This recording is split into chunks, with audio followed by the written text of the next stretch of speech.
See, they have the mother shell, and these oysters are getting bigger. Mẹ cho mình con hào kìa. Where's the oh, there it is, right there, right? 1, 2, 3, 4, 5, 6 on each cluster.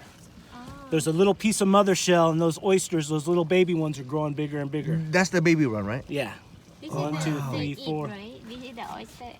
No, they eat the microscopic, small little tiny oysters, algae. Algae, right? Microalgae.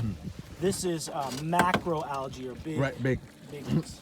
But they don't eat plankton, right?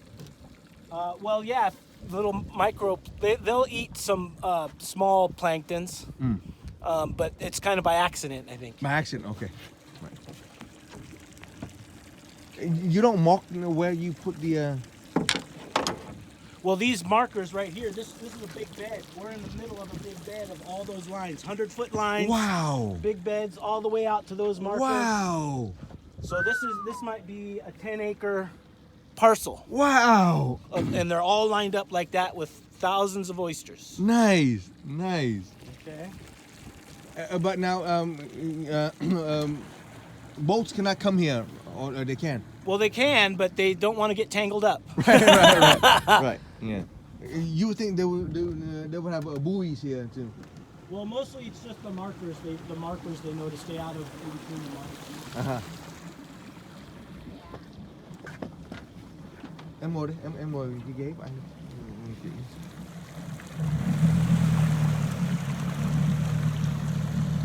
So that's one way that they started doing the oysters, is on those long lines. 100 feet long. 100 feet long each line, with those oyster clusters about every foot or 2 feet. And they have little pipes in the ground stuck in the mud that help hold the line up out of the mud.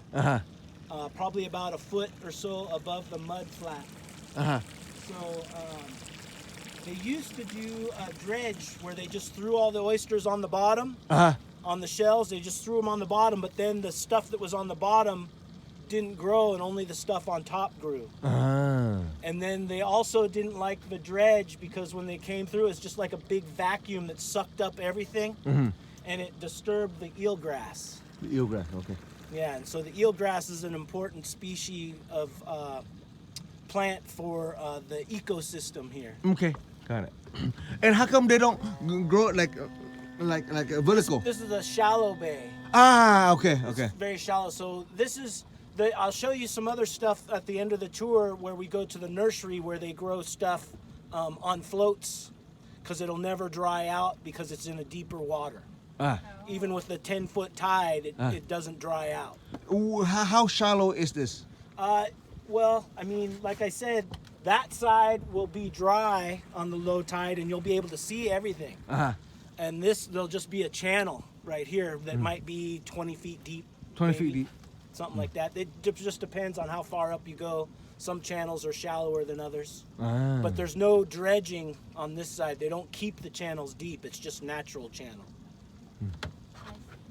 But on the other side of the bridge where they have the shipping, with the commercial ships, they actually have a big dredge that makes sure the channels stay deep. Of course.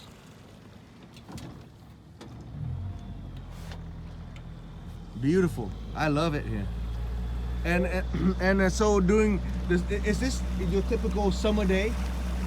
Usually there's a bit of fog every day, and then it'll burn off for the afternoon for a couple hours, and then it might come back in. Okay, I'm going to start going faster. Okay, no problem. Okay? Come. Just real slow and easy. No problem, man. And so during the winter time, it gets a lot of rain. A lot of rain, about 40 to 50 inches of rain. Wow. Here. And a lot of storm fronts come through every 5 to 10 days. It seems like there's a new storm that comes through. But no Alaska. snow. No snow. Not too much. Every once in a while, snow on the beach, but not very often. Once every 5 to 10 years, maybe. Right. So because we are so close to the water, the temperature is very stable. Yeah, it doesn't freeze too much, but it will. It doesn't get much below 30. So That's just barely at the freezing. 30, yeah, right.